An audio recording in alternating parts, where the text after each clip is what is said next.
ମୁଁ ଅନୁଭବ କରିଲି କି ପାପୁନି ତା ବାଣ୍ଡକୁ ମୋ ଜଙ୍ଘ ଉପରେ ଘଷୁଥାଏ। ଆଖି ବନ୍ଦ କରି ଚୁପଚାପ ଶୋଇ ରହିଲି। ମୁଁ ଦେଖିବା ପାଇଁ ଚାହୁଁଥିଲି କି ପାପୁନି ଆଉ କେତେ ବାଟ ଯିବ। ପାପୁନି ଏବେ ମୋ ଛାତିରେ ଶାଢ଼ୀକୁ ଆଡ଼େଇ ଦେଇ ବ୍ଲାଉଜ ଉପରେ ଦୁଇଟା ଆଙ୍ଗୁଳି ପୂରେଇ ଦେଇ ମୋ ଦୁଧକୁ ଆଉଁସିବା ପାଇଁ ଲାଗିଲା।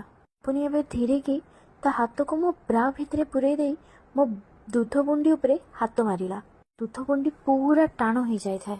ପାପୁନି ବୋଧେ ସେତେବେଳେ ଜାଣିଲା କି ମୁଁ ଚେଇଁଲି ବୋଲି କିଛି ଆଉ ନ କରି ତା ହାତକୁ ମୋ ବ୍ଲାଉଜ ଭିତରୁ କାଢ଼ିଦେଲା। ଏମିତି କିଛି ସମୟ ପରେ ତା ହାତ ଯାଇ ସିଧା ମୋ ଓଦା ବିହା ଉପରେ ବାଜିଗଲା। ମୋ ଦେହର ତାପମାତ୍ରା ପୁରା ବଢ଼ିଗଲା। ଆଖି ଖୋଲିବା ମାତ୍ରେ ଦେଖୁଥାଏ କି ପାପୁନି ପୁରା ମୋ ମୁହଁ ପାଖରେ ଥାଏ। ମୋ ଆଖିରୁ ଆଖି ମିଶାଉଥାଏ ଆଉ ପାପୁନି ତୁରନ୍ତ ତା ଓଠକୁ ମୋ ଓଠ ଉପରେ ରଖିଦେଇ ମୋତେ ଚୁମିବାକୁ ଲାଗିଗଲା। ମୁଁ ବି ଆଉ ଲାଜ ଶରମ ନ କରି ତା ଓଠକୁ ଚୁମି ଚାଲିଲି। ପାପୁନି ଏବେ ମୋତେ କିସ୍ କରୁଥାଏ ଆଉ ମୁଁ ବିହା ଉପରେ ଆଙ୍ଗୁଳି ମାରୁଥାଏ। ମୁଁ ବି ମଜାରେ ମୋ ଗୋଡ଼କୁ ଆହୁରି ଫାଡ଼ି ଦେଇଥାଏ ଯେହେତୁ ପାପୁନି ମୋ ଶାଢ଼ୀ ଭିତରେ ହାତ ପୁରେଇ ମୋ ବିହାକୁ ସଲସଲ କରୁଥାଏ। ଭୁଲି ସାରିଥିଲି କି ପାପୁନିର 16 ବର୍ଷ ଆଉ ସେ ମୋ ଭଣଜା। ପାପୁନିର ଜିଭର ଜିଭ ଫସେଇ କିସ୍ କରୁଥାଏ। ଏବେ ପାପୁନି ମୋ ବ୍ଲାଉଜକୁ ଖୋଲିବା ପାଇଁ ଲାଗିଗଲା। କିନ୍ତୁ ସେତେବେଳେ ମୋ ଚେତା ଆସିଲା। ମୁଁ ଏଇ 5-10 ମିନିଟରେ ଯେତିକି ସବୁ କରିସାରିଥିଲି ସେଇଟା ସବୁ ଭାବିକି ମୋତେ ଲାଜ ଲାଗୁଥାଏ। ବହୁତ ଖରାପ ଲାଗୁଥାଏ। ହେଲେ ସେତେବେଳକୁ ମୁଁ ଏତେ ଆଗକୁ ଆସିଯାଇଥିଲି ମୁଁ ନିଜକୁ ବି ଅଟକେଇ ପାରିନଥିଲି ଆଉ ନା ପାପୁନିକୁ ଅଟକେଇ ପାରିଥିଲି। ସେଥିପାଇଁ ମୁଁ ଆଖି ବନ୍ଦ କରି ଶୋଇଥାଏ ଆଉ ଯାହା ଯାହା ହେଉଥାଏ ତା ଆନନ୍ଦ ନେଉଥାଏ। ପାପୁନି ଆଉ ଡେରି ନ କରି ମୋ ଧଳ ବ୍ରାକୁ ଉପରେ ଟେକିଦେଲା ଆଉ ମୋ ଦୁଧ ବୁଣ୍ଡିକୁ ପାଟିରେ ପୁରେଇ ଚୁଚୁମିକା ଲାଗିଲା। ପାପୁନି ମୋ ଉପରେ ପେଟେଇକି ମୋ କ୍ଷୀରକୁ ପିଉଥାଏ ଆଉ ଚିପି ଚିପି ମୋତେ ଚୁଚୁମୁଥାଏ। ପାଖାପାଖି 3-4 ମିନିଟ ଦୁଧ ପିଇଲା ପରେ ପାପୁନି ଟିକେ ତଳକୁ ଆସିଲା। ମୋ ପେଟକୁ ଜିଭରେ ଚାଟିଲା ଆଉ ମୋତେ କିସ୍ କରିଲା। ଆଉ ଟିକେ ତଳକୁ ଖସିଲା ଆଉ ମୋ ନାଭିରେ ଜିଭ ପୂରେଇ ଚାଟିଲା ଆଉ ନାଭିରେ କିସ୍ କଲା। ଓଃ ବାପରେ, ମୁଁ ଏଇ ସମୟ ଅନୁଭବକୁ ମୁଁ ବର୍ଣ୍ଣନା କରିପାରୁନି।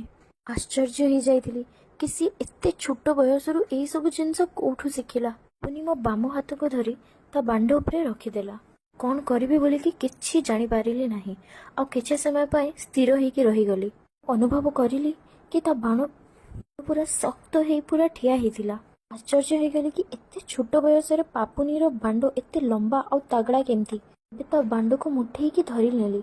ପାପୁନି ଟିକେ ଚମକି ପଡ଼ିଲା। ଏବେ ପାପୁନିର ବାଣ୍ଡକୁ ଟିକେ ଆଗ ପଛ କରିବାକୁ ଲାଗିଗଲି।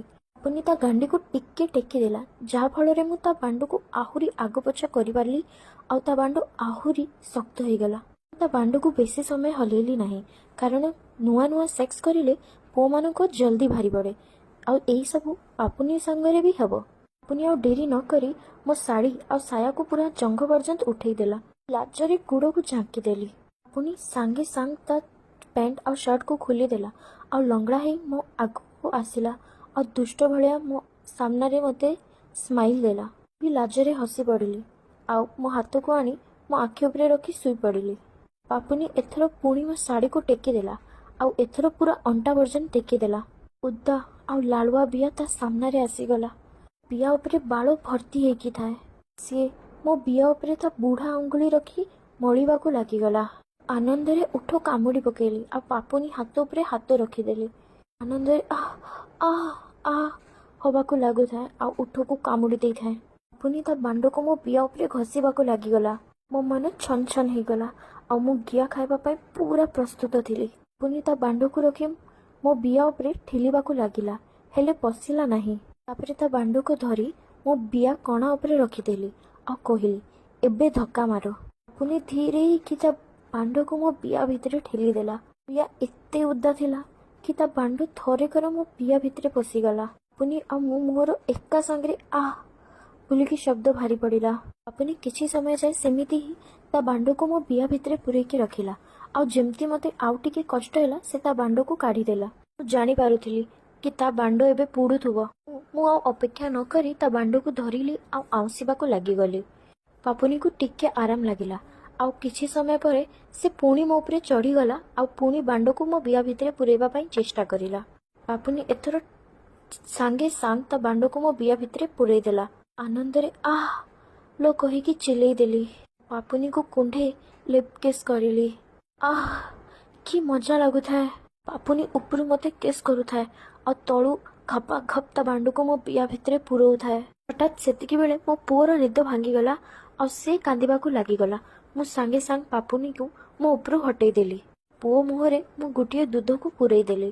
ମୁଁ ମୋ ପୁଅ ପଟେ ବୁଲିକି ତାକୁ କ୍ଷୀର ଖୋଉଥାଏ ଆଉ ପାପୁନି ମୋ ପଛରେ ଆସି ମୋ ଗାଣ୍ଡି ଉପରେ ତା ବାଣ୍ଡକୁ ଘଷିବାକୁ ଲାଗିଗଲା। ମୁଁ ବି ଉତ୍ତେଜିତ ହେଇ ମୋ ଗାଣ୍ଡିକୁ ଟିକେ ଟେକିଦେଲି, ଯାହାକି ତାକୁ ସୁବିଧା ହବ। ପୁନି ମୋ କାନ ପାଖରେ ଆସି କହିଲା, ମାଇ ଆଇ ଲଭ୍ ୟୁ। ଆଉ ଏତିକି କହି ସେ ଗୋଟେ ଜୋରରେ ଧକ୍କା ମାରିଲା। ବାଣ୍ଡ ପୁରା ମୋ ବିହାରେ ପଶିଗଲା।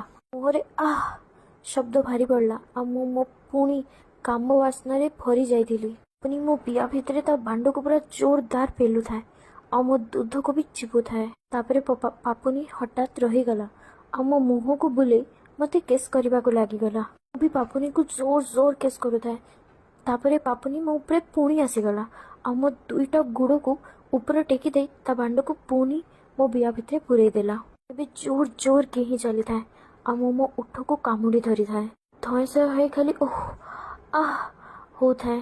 5-6 ମିନିଟ୍ କରିଲା ପରେ ପାପୁନି ଝଡ଼ି ପଡ଼ିଲା ଆଉ ସେ ତା ସବୁ ବୀର୍ଯ୍ୟ ମୋ ବିହା ଭିତରେ ରଖିଦେଲା। ପୁଣି କିଛି ସମୟ ଯାଏଁ ତା ମୁଣ୍ଡକୁ ମୋ ଦୁଧ ଉପରେ ରଖିକି ଶୋଇଲା ଆଉ ମୁଁ ବି ତାକୁ କୁଣ୍ଢେଇକି ଶୋଇଲି। ତାପରେ କିଛି ସମୟ ପରେ ପାପୁନି ଉଠିଲା ଆଉ ତା ପ୍ୟାଣ୍ଟ ପିନ୍ଧି ଖାଲି ଦେହରେ ଶୋଇ ପଡ଼ିଲା। ମୋ ଶାଢ଼ୀକୁ ତଳକୁ ଖସେଇ ପକେଇଲି ଆଉ ମୋ ବ୍ରା ଆଉ ବ୍ଲାଉଜକୁ ପିନ୍ଧି ପକେଇଲି। ପରସ୍ପରକୁ ମୁହଁକୁ ଲାଜରେ ଅନେଇ ପାରୁନଥିଲୁ, ତେଣୁ ଆମେ ଅଲଗା ଆଡ଼େ ମୁହଁ କରି ଶୋଇପଡ଼ିଲୁ। ମନରେ ଢେର କଥା ଚାଲୁଥାଏ, ଯେମିତି ମୁଁ ଆଜି ଏତେ ଛୋଟ ପିଲାଠୁ ଘିଆଁ ଖାଇଦେଲି ଆଉ ମୋ ସାଇଡ଼୍ରେ ମୋ ପୁଅ ଶୋଇଥିବା ଅବସ୍ଥାରେ ବି ମୁଁ ଆଉ କାହାଠୁ ଘିଆଁ ଖାଉଥିଲି। ଲାଜ ବି ଲାଗୁଥାଏ, କିନ୍ତୁ ଏଇସବୁ ଉତ୍ତେଜନାରେ ମୋତେ ଆନନ୍ଦ ବି ଆସୁଥାଏ। ସବୁ ଭାବି ଭାବି ମୁଁ ଶୋଇପଡ଼ିଲି। ପର ଭାଗରେ କ'ଣ ହେଲା ମୁଁ ଆର ପାର୍ଟରେ କହିବି। ଆପଣମାନଙ୍କୁ ଯଦି ଏଇ କାହାଣୀ ଭଲ ଲାଗିଲା ତାହେଲେ କମେଣ୍ଟ କରନ୍ତୁ ଆଉ ମୋ ସାଙ୍ଗରେ କଥା ହେବା ପାଇଁ ଆମ ଟେଲିଗ୍ରାମ ଚ୍ୟାନେଲକୁ ଜଏନ୍ କରନ୍ତୁ। ଆଉ ଆପଣ ନିଜ ନିଜ କାହାଣୀ ଆମକୁ ମେଲ୍ ବି କରିପାରିବେ। ଧନ୍ୟବାଦ। Bye bye.